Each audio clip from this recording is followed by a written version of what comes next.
우리 요한복음 1장 1절에서 18절까지 말씀입니다. 요한복음 5장 1절에서 18절까지 말씀.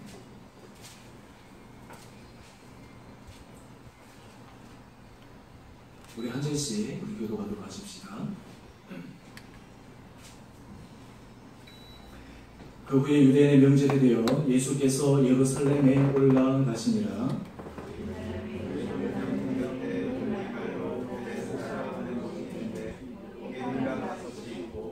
그 안에 많은 병자, 맹인, 다리 저는 사람, 혈기 마른 사람들이 누워 물의 움직임을 기다리니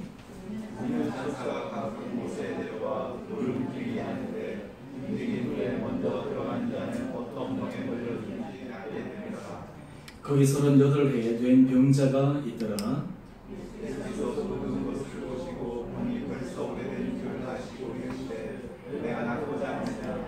병자가 대답하되 주여 물이 움직일 때에 나를 못에 넣어주는 사람이 없어 내가 가는 동안에 다른 사람이 먼저 내려가나이다. 그 사람이 곧 나와서 자리를 들고 걸어가니라. 이날은 안식일이니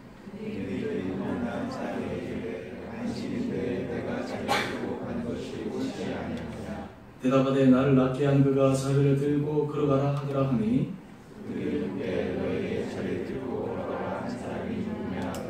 고침을 받은 사람은 그가 누구인지 알지 못하니 이는 거기 사람이 많으므로 예수께서 이미 피하셨음이라.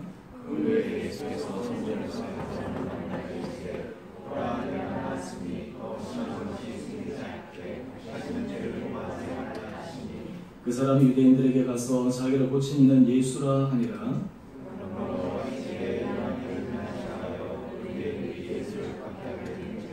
예수께서 그들에게 이르시되 내 아버지께서 이제까지 일하시니 나도 일한다 하시매 유대인들이 이로 말미암아 더욱 예수를 죽이고자 하니 이는 안식일을 범할 뿐만 아니라 하나님을 자기 친아버지라 하여 자기를 하나님과 동등으로 삼으심이라. 아멘.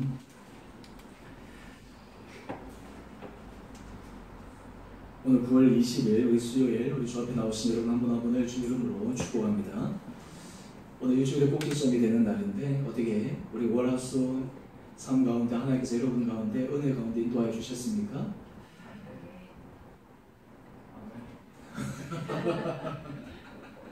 네. 참 우리 삶의 일상의 반복이 되는 그런 삶인데 때로는 우리에게 예기치 않은 여러 가지 일들이 일어날 때 좋은 일이든 또는 때로는 우리에게 좋지 않은 일이든 사실 우리 삶이 여러 가지 삶에 있어서 에너지가 흔들리는 경우가 종종 있습니다. 하지만 우리가 삶 가운데서 하나님께서 우리 삶이 어떤 형편이든지 어떤 상황이든지 우리를 지키시고 우리를 보호하시고 우리를 인도하신다라고 하는 것을 우리가 경험하고 그것을 믿을 때 우리의 일상의 삶이 기대와 하나님의 은혜 손길을 바라보면서 가는 복된 시간이 아닌가라는 생각을 해봅니다. 오늘 우리가 함께 우리가 읽었던 이 요한복음 5장에는 베데스다 목가에서 한 병자와 예수님과의 만남의 이야기를 우리에게 소개해주고 있습니다.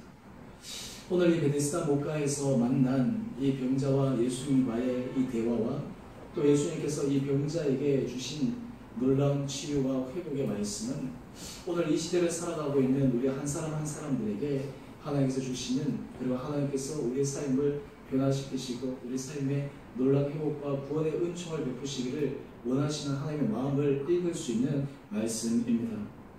오늘 지금 본문의 배경이 되는 이 베데스다라고 하는 곳은 여기 본문의 2절에도 소개되어 있는 것처럼 이 양문 곁 이스라엘 예루살렘에는 여러 분들이 있는데요.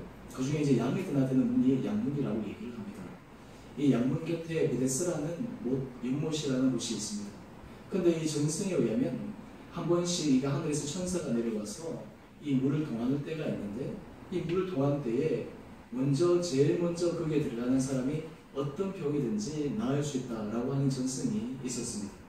그러다 보니까 이스라엘의 의사들이 고칠 수 없는 그리고 사람이 할 수 없는 그러한 병자들이 수많은 병자들이 모여서 자기들이 그간을 어떻게든지 이 기적의 나음을 경험하기를 소망하는 수많은 사람들이 모인 곳이 바로 이 베데스다 목가였습니다.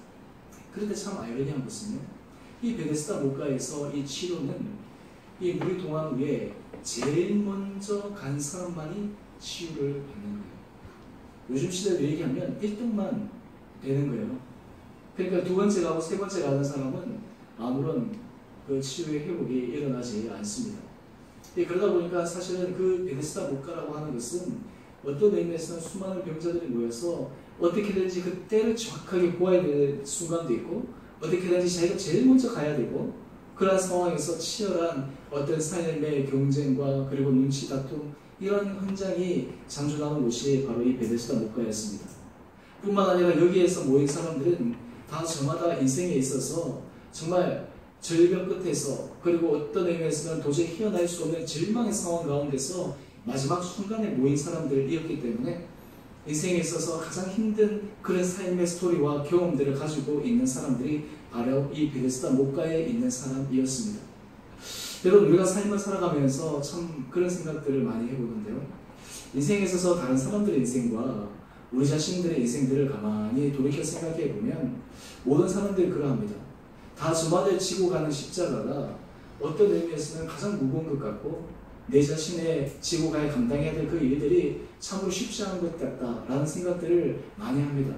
머리로는 다른 사람과 비교해서 이 정도면 괜찮지, 이 정도면 내가 그래도 참 감사하지 라는 머릿속에 그런 생각이 든다 좀 치더라도, 실제로 우리 삶 가운데서 어떤 문제에 직면하게 되면 우리 모든 사람들은 어떤 사람이든지 다 지쳐 호덕이는 것, 이것이 바로 우리 인생에 있어서 공통된 특징들이 아닌가라는 그런 생각들을 해봅니다.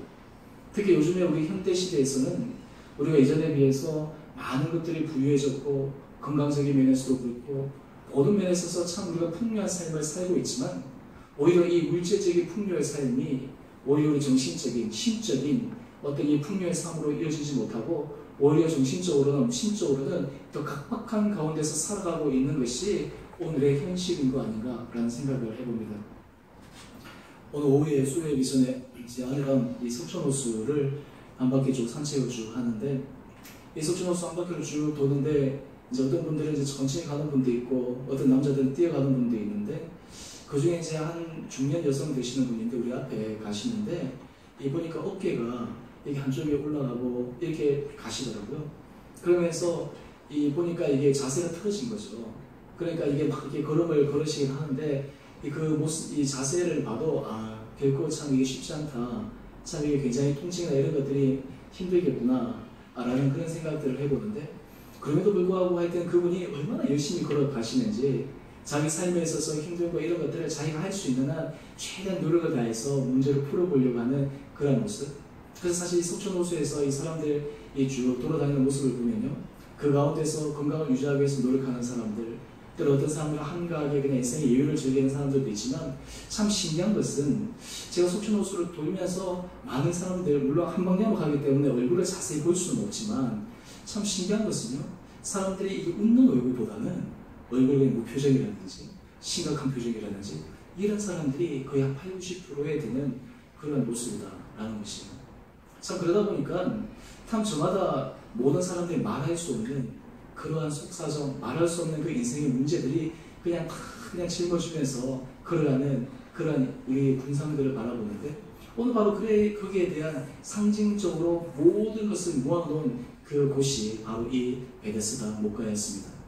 오늘 이 베데스다 목가에서 예수님께서 찾아가시는데, 오늘 예수님께서 이 베데스다 목가에 이 병자를 만나시면서 예수님이 우리 삶 가운데서 어떠한 삶으로 다가오시는가라고 하는 것을 우리들에게 두 가지 차원으로 알려주십니다. 먼저, 여러분 인생에 있어서 여러분의 삶을 가장 잘 아는 사람은 누구입니까? 여러분의 생각이나 여러분의 마음이나 이런 것들을 정말 이 사람은 내 생각, 내 마음, 이것을 정말 너무너무 잘 알아. 심지어는 내가 캐치하지 못한 것까지도 알아 라는 그러한 사람, 사실 그러한 사람이 우리 주변에 있고, 또 그 사람이 우리와 사랑의 관계의 그런 사람들이라면 참 우리가 힘을 얻을 수 있는 그런 관계인데요. 근데 우리가 참 신기하게도 삶을 살아가면 살아갈수록 우리의 생각과 우리 마음에 대해서 속속들이 우리를 이해하고 할 수 있는 그런 사람이 없다라는 거예요. 더 정확하게 얘기하면 아무도 없다라는 거죠. 오늘 그런데 이 베데스다 목가에서 예수님께서 이 38년 된 병자를 만나시는데, 오늘 이 가운데서 예수님께서 우리에게 알려주시는 것은 인생에 있어서 모든 사람들은 우리의 형편과 우리의 상황을 어떻게든지 도저히 이해할 수 없지만 우리를 완벽하게 어떤 의미에서는 우리가 우리 자신을 이해하는 그 이상으로 우리를 바라보시고 우리를 이해하시고 우리에게 다가오신 그분이 계시다. 그분이 바로 예수 그리스도시다라고 하는 것입니다. 오늘 요한복음 5장 5절 말씀을 보면 38해 된 병자가 있더라 라고 지금 이렇게 소개하고 있습니다. 여러분, 이 38해 동안 이 병자였다. 이 안진뱅이로 이렇게 되는데요. 여러분 38년 동안 이렇게 참 병상에 있다라고 하는 거 굉장히 힘들지 않습니까? 오늘 우리 윤정이 저 뒤에 지금 왔는데 우리 김태식 집사님 따님인데 우리 아내하고 이 속초노수 돌면서 오늘 김태식 집사님 얘기를 잠깐 했어요. 여러분들 잘 아시는 것처럼 이 예기치 않은 사고로 인해서 지금 아무것도 우선 움직일 수가 없잖아요. 그러니까 뭐 예를 들어서 이렇게 얼굴에 좀 가려우면 그것도 좀 도와달라. 한마디로 모든 그 자기의 필요한 세세한 것까지 옆에 사람의 도움의 조력이 없으면 이루어질 수 없는 거예요. 근데 문제는 뭐냐면 만약에 그 상황이 앞으로 10년, 20년, 30년 언제까지 갈지 기약이 없다라고 하는 것이 더 힘든 거예요. 여러분 우리가 인생에 있어서의 문제는 어떤 종착점이 있다라는 생각을 가지게 되면 사람들이 참을 수 있습니다. 견딜 수 있습니다. 근데 문제는 인생의 종착점, 결론이 있을 수 있다라는 생각을 못 가지게 되면 그게 굉장히 고통이 따를 수밖에 없습니다. 오늘 지금 이 38년 된 병자의 상황이 그러했습니다. 지금 자기가 1년, 2년, 10년, 20년, 무려 38년, 그 40년의 그 시간 동안 이 병자로서 삶을 살았다 그러면 그 사람의 속이 어떻겠습니까? 그 사람의 심리적 상태가 어떻겠습니까? 또 그리고 그 사람이 그 가운데서 만나고 있는 사람과의 관계의 상태는 어떻겠습니까? 아마 자기 스스로 얘기해도 진짜 이 책을 쓰면 소설을 몇 권이나 쓸 수 있는 그런 것들이 있지 않겠어요? 하지만 아무도 그의 이야기를 들어주려는 사람이 없었습니다. 아무도 그의 상황에 관심을 기울이는 사람이 없었습니다. 그런데 오늘 예수님께서 이 병자를 알아보십니다. 이 병자를 찾아오십니다. 요한복음 5장 6절 상반절을 보니까 예수께서 그 누운 것을 보시고 병이 벌써 오랜 줄 아시고, 여러분 우리가 하나님의 은혜 아래 있다라고 하는 것을 우리가 경험하는 것은 다른 것이 아닙니다. 하나님께서 우리의 마음을 아시는 거예요. 제가 청년 때 태국의 선교 여행을 간 적이 있는데 그때 이제 한 집사님이 이제 같이 동참을 하셨어요. 이 대학생들만 같이 가는데 이 집사님이 가시는데 이분은 이 교도소 선교 사역을 하시는 분이십니다. 근데 이분이 거기서 이런 간증을 하시더라고요. 그분이 기도를 하시는데 자기는 하나님 앞에 기도할 때 이렇게 기도한대요. 하나님, 저 아시죠? 하나님 제 마음 아시죠? 하나님 제 상황 아시죠? 이렇게만 기도한대요. 다른 말로 하면 어떤 말로도 얘기해도 그게 안 되니까 하나님 아시죠? 아시죠? 신기한 것은 하나님 앞에 그렇게 기도를 하기 시작하면 이 집사님 마음 가운데 주님께서 내가 너 상황을 너무 잘 알지.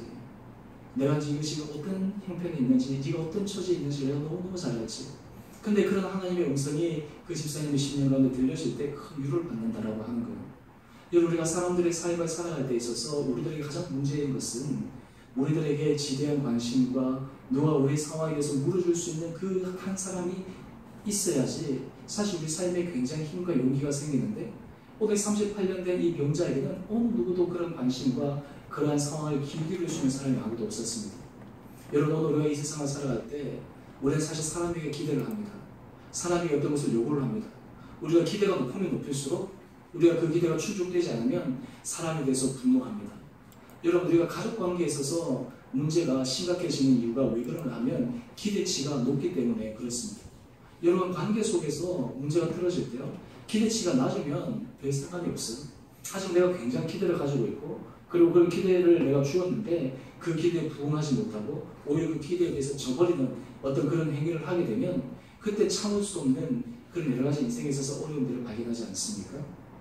오늘 지금 문제는 이 38년 된 이 병자는 사람들에게 있어서는 인생에 있어서 어떤 기대도 할 수 없는 그런 상황이었어요. 그런데 오늘 예수님께서 이 병자를 보시고 그가 오랜 세월 동안 그가 어떤 상황과 어떤 처지에 있었는지를 한눈에 꿰뚫어 보신 거예요. 여러분 주님께서는 여러분의 사정을 모두 다 아십니다. 주님께서는 우리의 모든 형편을 주님은 속속들이 알고 계십니다. 우리는 사실은 과거와 현재를 기억한다고 하지만 이 기억 속에는 한계가 있습니다. 왜냐하면 사람들은 많은 것을 정확하게 기억하고 있다고 생각하지만 대부분의 사람들은 선별적으로 기억을 합니다. 수많은 여러 가지 것들 중에서 내가 기억하고 싶은 것만 기억하고 그 기억하는 퍼즐들을 속에서 내 안에 어떤 틀들을 만들어냅니다. 하지만 예수님께서 우리를 바라보실 때는 우리의 모든 과거에 우리가 미처 생각하지 못하고 미처 인식하지 못하고 있는 그 부분뿐만 아니라 미래 시점까지도 하나님께서는 우리를 바라보고 계시기 때문에 우리의 모든 상황을 주님께서 받아주실 수 있는 그런 은혜의 분이다 라고 하는 것입니다.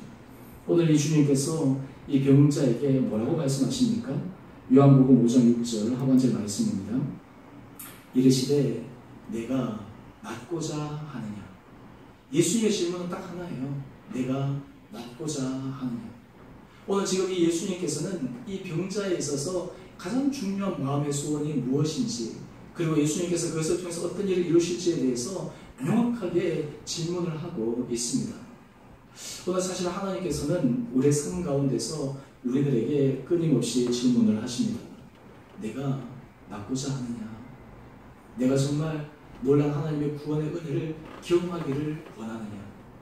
여러분, 우리가 신앙생활을 하다 보면 우리가 많은 경우에는 하나님에 대해서 그리고 예수 그리스도의 은혜에 대해서 기대를 안 가지는 경우가 종종 있습니다.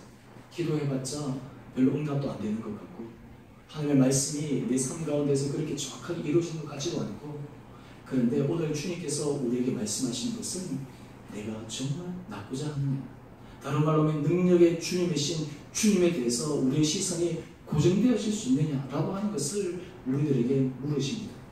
그런데 오늘 아이러니하게도 이 질문 앞에 이 병자는 지금 어떻게 대답하고 있습니까? 우리 요한복음 5장 7절 말씀 우리 다 같이 한번 읽어볼까요? 시작.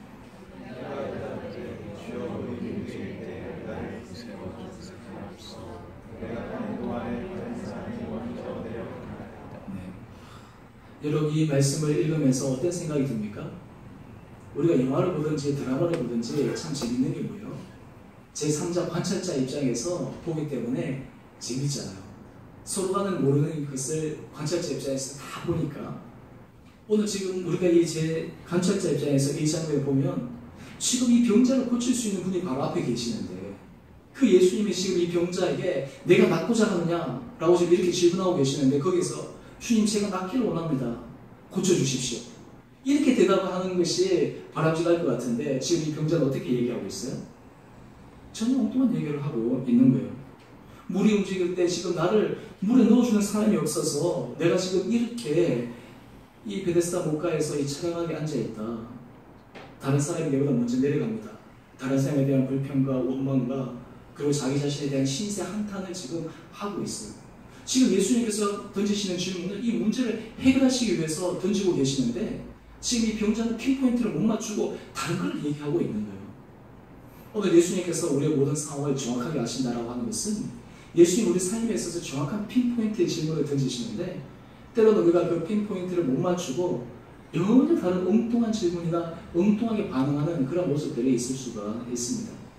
오늘 그럼에도 불구하고 오늘 예수님은 이 병자를 긍휼히 여기십니다. 이 병자를 주님의 사랑의 눈으로 바라보고 계십니다. 오늘 그러면서 주님께서 두 번째 하신 일입니다. 주님은 사람의 삶의 문제를 가장 잘 아시는 분뿐만 아니라 사람의 삶의 문제를 해결하기 위해 일하시는 분이십니다. 여러분, 주님께서 우리의 삶의 문제를 해결하시기 위해 일하시는 분이라는 것을 여러분 믿으십니까? 하나님께서 우리를 위해서 일하시는 것을 여러분 믿으십니까? 여러분, 우리가 실제로 우리가 하나님을 위해서 헌신하고 수고하고 일하는 것보다 하나님이 우리를 위해서 일하고 계신다라고 하는 것을 우리가 믿을 때에 사실 우리가 어떤 상황의 형편 가운데서도 믿음 안에서 승리할 수가 있습니다. 오늘 우리 찬양 가운데 승리하였네, 우리 그 찬양 있잖아요. 어떻게 우리가 승리에 대한 이 확신에 대한 분명한 고백을 할 수 있습니까? 주님께서 우리를 위해서 일하신다라고 하는 이러한 분명의 응답, 이러한 분명히 믿음의 확신이 우리 가운데 있을 때 이러한 고백이 가능합니다. 많은 경우에 사람들이 믿음이 흔들릴 때 어떨 때 흔들립니까? 하나님께서 우리를 위해서 일하시지 않는 것 같아요. 하나님께서 마치 우리를 버리신 것처럼, 하나님께서 우리의 상황에서 멀리 떨어져 계셔서 하나님의 전능의 손길에 전혀 미치지 못하는 것처럼 생각될 때, 그때 우리 마음이 답답하고 혼란스러운 거 아니겠습니까? 하지만 오늘 예수님께서는 이 38년 된 병자를 만나시면서 그의 삶의 문제를 해결하기 위해 일하시는 주님이심을 가르쳐 주십니다. 요한복음 5장 8절 말씀입니다. 예수께서 이르시되 일어나 내 자리를 들고 걸어가라 하십니다. 여러분, 참 놀라운 것은요, 우리 인생의 문제가 10년, 20년, 30년, 40년 이래 오래 수건처럼 묵혀져 있던 이런 문제들도요, 예수님의 단 한 말씀에 의해서 문제가 해결되어질 수가 있습니다. 우리의 모든 문제가 풀리지 않아가지고 답답하는 그 순간이 있지만, 예수님께서 오늘 이 병자에게 말씀하시는 것처럼 내 자리를 들고 일어나라 라고 하는 그 순간에 모든 상황이 바뀌어질 수 있다라고 하는 것입니다. 오늘 이것이 바로 믿음입니다. 여기 우리 이제 자녀를 키우시는 우리 부모님들 많이 계시는데, 특히 이제 사춘기의 자녀들, 또 우리 이제 승리, 또 우리 이제 고3이고, 또 우리 이정희 집사님 아들도 지금 고3이고 이래서 하는데, 참 보면 이 부모 입장에서 이 옆에 지켜보면 안타깝고 힘들고 또 그리고 막 애가 타잖아요. 근데 부모 입장에서 우리가 분명하게 고백해야 되는 것은 무엇이냐면, 내가 자식을 위해서 해줄 수 있는 것은 한계가 있고 제한이 있지만 하나님께서 우리 자녀를 위해서 일하신다. 하나님께서 우리 자녀를 가장 최선의 길로 인도하신다. 내 자녀가 아니라 하나님의 자녀입니다 라고 하는 이런 믿음의 고백이 주님께서 그 자녀를 통해서 일하실 수 있도록 우리가 믿음의 은혜 자리에 나가는 길이다 라고 하는 것입니다. 오늘 그랬더니 어떤 일이 일어납니까? 요한복음 5장 9절 말씀입니다. 그 사람이 곧 나와서 자리를 들고 걸어가니라. 요즘 여러분의 인생에 있어서 어떤 기도 제목들이 많이 있습니까? 요즘 제가 구역별로 기도 제목들을 이제 봤는데, 이제 어떤 구역에서는 이제 기도 제목들을 짧게 해주시는 분들이고요, 어떤 구역에서는 막 기도 제목 굉장히 길게 해서 쭉 주시는 분들도 있었어요. 그래서 제가 지금 기도 제목들을 쭉 가지고 제가 이제 계속해서 기도하고 이제 그렇게 하는데, 여러분, 우리가 분명하게 믿음으로 고백해야 될 것은 무엇이냐면, 하나님께서는 반드시 우리의 상황을 절대로 간과하거나 우리를 외면하지 않으시고, 바로 어느 순간에 오늘 이 30년 된 이 병자의 삶이 완전히 180도 바뀌어진 것처럼 하나님의 놀란 기도에 놀란 은혜의 응답이 임한다라고 하는 그 믿음의 고백이 우리 가운데 있기를 주님께서 원하십니다. 오늘 저희 수요일에 나오신 여러분 한 분 한 분들에게 하나님께서 놀란 이런 믿음의 은혜가 있게 되기를 주님 이름으로 축원합니다. 여러분, 우리가 삶을 살아가면서 힘든 것은 무엇이냐면 우리 안에 소망입니다. 하나님께서 우리 삶 가운데 역사하신다라고 하는 이 소망이 우리에게 없어지면 우리가 하루하루가 견디기 어렵지만, 하나님께서 우리를 통해서 일하신다, 하나님께서 우리를 통해서 역사하신다라고 하는 이런 분명히 믿음의 소망이 우리 가운데 있을 때 우리는 믿음 안에서 전진해 나갈 수가 있습니다. 오늘 이런 믿음이 오늘 수요일에 나오신 여러분 한 분 한 분들에게 하나님께서 도와주시기를 다시 한번 주님 이름으로 축원합니다. 오늘 이어서 또 그 하나님 예수님께서 참 그 다음 이 38년 된 고침을 받은 이 병자를 말씀하시는 것이 요한복음 5장 14절 말씀인데요. 오늘 이 말씀이 중요합니다. 여러분, 우리가 삶을 살아갈 때 많은 경우에는 문제가 해결될 때까지 하나님께 막 매달리잖아요. 문제가 해결되고 난 다음에 어떻게 돼요? 다시 원상태로 가거나 다시 막 이렇게 원래 막 자기 모습으로 돌아갈 때가 참 많잖아요. 근데 오늘 예수님께서 이 38년 된 병자를 다시 만나시는데 하시는 말씀입니다. 우리 요한복음 5장 14절 말씀입니다. 우리 다 같이 한번 읽어봅시다. 시작.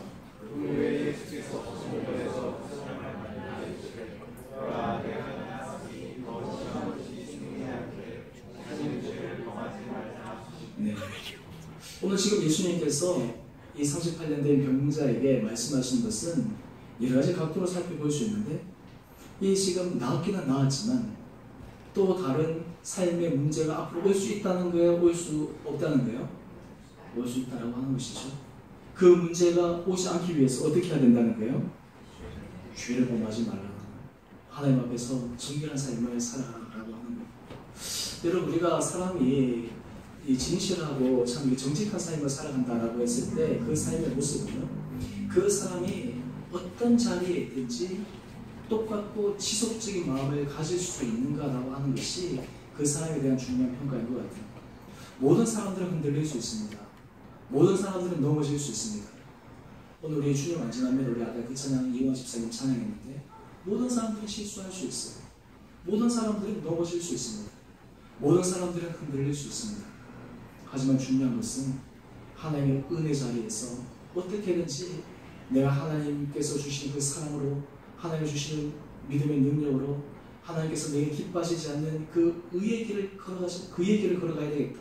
내가 죄를 짓지 않겠다라고 하는 이 믿음의 은혜와 결단이 우리 심령 가운데 있는 것이 필요하다라고 하는 거예요. 여러분, 우리가 삶을 살아가면서 참 많은 것이 무엇이냐면 우리가 인생에 있어서 문제가 풀리고 문제가 하나님께서 청통의 문을 열어주기 시작할 때 그때 우리 마음이 교만해지기 쉽고 그때 우리 마음이 회의지기 쉽고 그때 우리 안에 또 다른 문제가 생겨날 수가 있어요. 다른 말로 하면 오히려 우리가 섰다고 생각하는 그 순간 우리가 더 겸손함으로 조심해야 되는 그런 부분이 있다고 하는 거예요. 오늘 지금 예수님께서 바로 38년 된 명자에게 말씀하시는 것이 바로 그 부분입니다. 오늘 제가 말씀을 결론을 맺겠습니다. 오늘 우리의 삶 가운데서 주님은 우리의 모든 문제를 가장 잘 아시는 분이십니다. 여러분의 생각과 여러분의 형편과 다른 사람들은 그것을 어떻게 받아들일지 몰라도 주님은 가장 정확하게 잘 아시는 분이세요. 오늘 여기에 대한 분명한 믿음의 고백이 우리로 하여금 하나님의 은혜 자리에 서게 만듭니다. 두 번째는 주님은 우리의 상황만을 잘 아시는 것이 아니라 우리의 삶의 문제를 해결하기 위해 지금도 일하시는 분이십니다. 여러분이 지금도 일하고 계신다 라고 하는 이 분명한 믿음의 확신이 우리로 하여금 포기하지 않고 앞으로 달려나갈 수 있는 믿음의 용기가 우리에게 주어집니다. 저는 바라기는 우리 수요일에 나오신 여러분 한 분 한 분들에게 어떤 삶의 형편과 그리고 상황 가운데서도 주님이 우리를 바라보시는 그 사랑의 눈을 의지하여 우리를 통해서 우리 안에서 지금도 역사하시는 그 하나님의 은혜 손길 아래 매 순간 매 순간 믿음의 선한 경주를 걸어갈 수 있는 복된 여러분 되시기를 주님 이름으로 축원합니다. 오늘 우리 함께 같이 우리